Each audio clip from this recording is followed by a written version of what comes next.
కార్యకర్తకు టీడీపీ ప్రభుత్వం అండగా ఉంటుంది. రోడ్డు ప్రమాదంలో మృతి చెందిన జమ్మిపాలెం గ్రామానికి చెందిన టీడీపీ కార్యకర్త మల్లపాటి సుధీర్ కుటుంబ సభ్యులకు పార్టీ తరపున 5 లక్షల రూపాయల చెక్కును అందజేశారు. బాధిత కుటుంబానికి విపిఆర్ ఫౌండేషన్ అండగా ఉంటుందన్నారు ఎమ్మెల్యే వేమిరెడ్డి ప్రశాంతి రెడ్డి అన్నారు.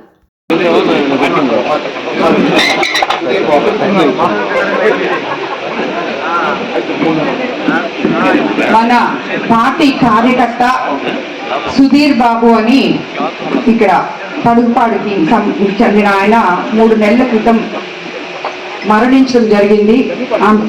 జమ్మిపాలెం 3 నెలల క్రితం మరణించడం జరిగింది. ఆమెకి సుధీర్కి 3 పిల్లలు కూడా ఉన్నారు. వీళ్ళకి పార్టీ సభ్యత్వం మనం చేపించున్నాము 100 రూపాయలు ఇచ్చి. దానికి ఈరోజు మన ముఖ్యమంత్రి చంద్రబాబు నాయుడు గారి తరఫున మన పార్టీ నుంచి 5 లక్షలు చెక్ అందజేయడం జరిగింది. రోజు మనము ప్రతి ఒక్కరికి చెప్పడం జరిగింది, సభ్యత్వం చేసుకోండి, మీకు రాబోయే రోజుల్లో అది అండగా నిలబడద్ది అని చెప్పి.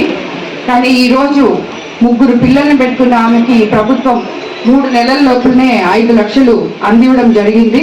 అలాగే ఈమెకి విపిఆర్ ఫౌండేషన్ తరఫున కూడా మేము కూడా ఏదో ఒక సహాయం చేస్తామని చెప్పి ఈరోజు ఇక్కడ మాట ఇవ్వడం జరుగుతుంది. తప్పకుండా నేను మాట్లాడి అన్నోళ్లతో లోకల్ నాయకులతో మాట్లాడి తప్పకుండా హెల్ప్ చేస్తామని